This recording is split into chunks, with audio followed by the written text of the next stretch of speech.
Muito obrigada, Sr. Presidente. Sr. Secretário de Estado, relembrar-lhe que ainda ficaram por responder as questões concretas que têm a ver com os 7 mil milhões de euros que a EDP foi, digamos, condenada a compensar, condenada pela ERSE, podemos assim utilizar o termo, a compensar os consumidores que tinham sido prejudicados com a questão dos erros na tarifa bi-horária e tri-horária. E, portanto, gostaria de ter aqui a posição do Governo sobre esse assunto.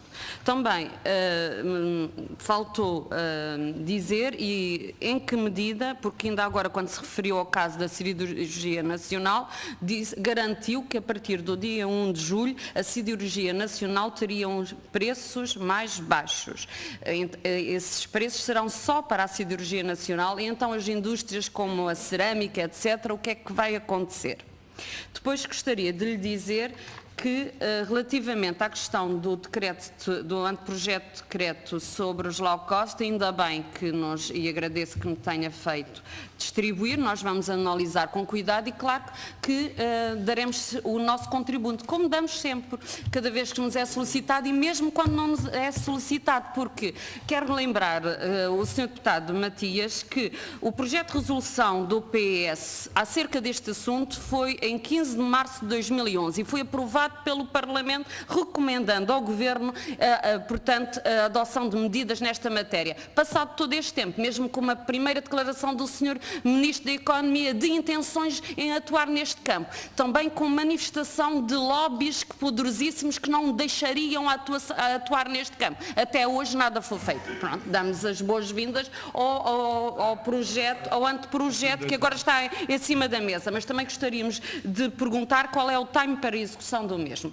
Depois, ainda gostaria de lhe perguntar sobre a taxa do audiovisual que o Sr. Secretário de Estado anunciou que seria retirado da fatura. O Sr. Ministro Poiares Maduro veio dizer aqui ao Parlamento que não seria retirado da fatura coisíssima nenhuma, para utilizar os termos que estão em voga neste Governo. E, portanto, gostaria de saber, então, em que é que ficamos, porque o Sr. Secretário de Estado de Energia afirmou que isto se tratava de um subsídio cruzado entre os consumidores de eletricidade e telecomunicações. Passando a outro assunto, tarifa social. A tarifa social é de extrema importância e volto a este tema porque continua a ser manifesta a falta de adesão dos consumidores a esta tarifa.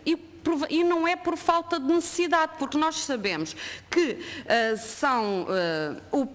são 600 mil consumidores que o Governo estimou numa primeira fase, 300 mil numa segunda e só 90 mil é que aderiram à tarifa social de gás e luz. Portanto, eu gostaria de perceber o que é que, porque nós também fizemos um projeto de resolução sobre esta matéria, foi chumbado pela maioria, queríamos uma campanha que informasse, queríamos que também essa tarifa fosse devidamente aplicada a quem necessita e até ao momento não foi feita. Depois gostaria de lhe perguntar sobre os direitos de passagem das taxas de subsolo. Enquanto nas telecomunicações está definido um quadro legal para a fixação dessas taxas, aqui deixou-se ao livre-arbítrio das autarquias. Gostaria que nos dissesse se o Governo está disponível para avançar com um quadro regulador que dê aos consumidores uma proteção e que não deixe a fixação dessas taxas ao livre-arbítrio dos municípios. Depois, relativamente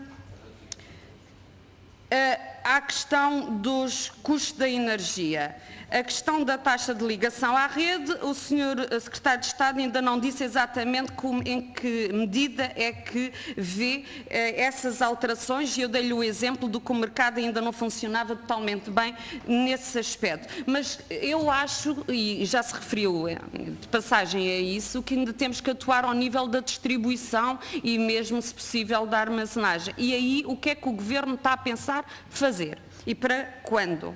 Depois gostaria de lhe referir, no que diz respeito à questão do gás de Petinja, a DECO estranha a harmonização que diz existir no mercado relativamente ao gás de Petinja. Sabemos que nas regiões do interior e que este gás, onde o gás natural não chega, ainda é muito utilizado pelos consumidores e normalmente nestas regiões do interior.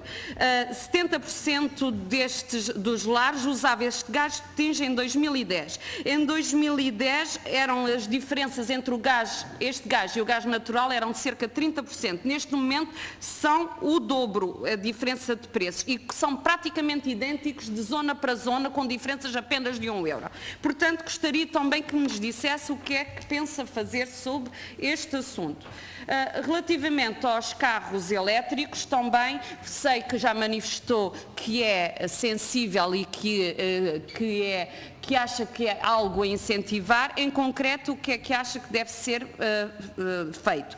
E há muitíssimas perguntas ainda a fazer, pelos vistos o PSD não tem mais perguntas, mas ainda tenho uma sobre os painéis solares e sobre a guerra entre a China e Bruxelas, e também sobre a questão do vinho, nesta luta entre painéis e vinho. Portanto, gostaria também que nos desse informação sobre esta matéria, porque parece sobre menos importância, mas não é.